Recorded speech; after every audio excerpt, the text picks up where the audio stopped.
সাত সকালে তারাতলা ব্রিজে গ্যাস লিক আতঙ্ক, বড় দুর্ঘটনা এড়াতে সাময়িকভাবে বন্ধ যান চলাচল। ব্রিজের উপরে থাকা একটি এলপিজি বোঝাই গাড়ি থেকে আচমকা গ্যাস লিক হতে শুরু করে।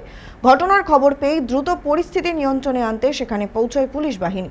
বড়সড় কোনো দুর্ঘটনা এড়াতে এবং সাধারণ মানুষের স্বার্থে তারাতলা ব্রিজের উপর সাময়িকভাবে সমস্ত যান চলাচল বন্ধ করে দেওয়া হয়েছে।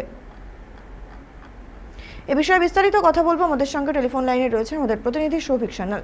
সৌভিক, তারাতলা ব্রিজের যে দুর্ঘটনার খবর আমরা পাচ্ছি, কি ঘটেছিল, কি জানতে পারছো? তারাতলা ব্রিজের মঙ্গলবার সকালে এটি এলপিজি পণ্যবাহী গ্যাসবাহী ট্যাঙ্কার থেকে গ্যাস লিক হওয়ার ঘটনাকে কেন্দ্র করে ব্যাপক উত্তেজনা ছড়ায়। জানা গিয়েছে কল্যাণী থেকে পৈলানের উদ্দেশ্যে যাচ্ছিল এই গ্যাসবাহী গাড়িটি। তারাতলা ব্রিজের উপর পৌঁছতেই ট্যাঙ্কার থেকে গ্যাস লিক করতে শুরু করে বলে অভিযোগ।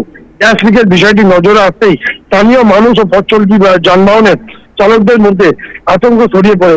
সম্ভাব্য দুর্ঘটনা আশঙ্কায় সঙ্গে সঙ্গে তারাতলা ব্রিজের যান চলাচল বন্ধ করে দেওয়া হয়। ঘটনাস্থলে পৌঁছায় পুলিশ এবং দমকল বাহিনী।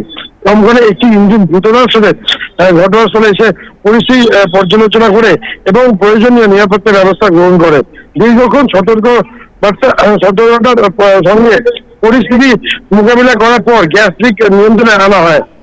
এলাকায় নিরাপত্তা বলয় তৈরি করা হয়েছিল যাতে কোনো অপ্রীতিকর ঘটনা না ঘটে।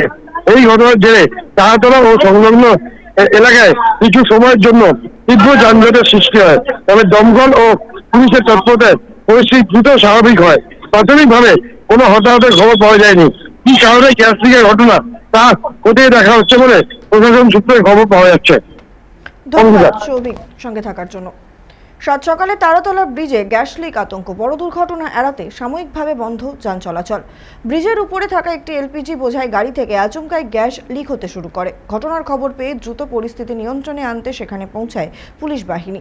বড়সড় কোনো দুর্ঘটনা এড়াতে এবং সাধারণ মানুষের স্বার্থে তারাতলা ব্রিজের উপর সাময়িকভাবে সমস্ত যান চলাচল বন্ধ করে দেওয়া হয়েছে।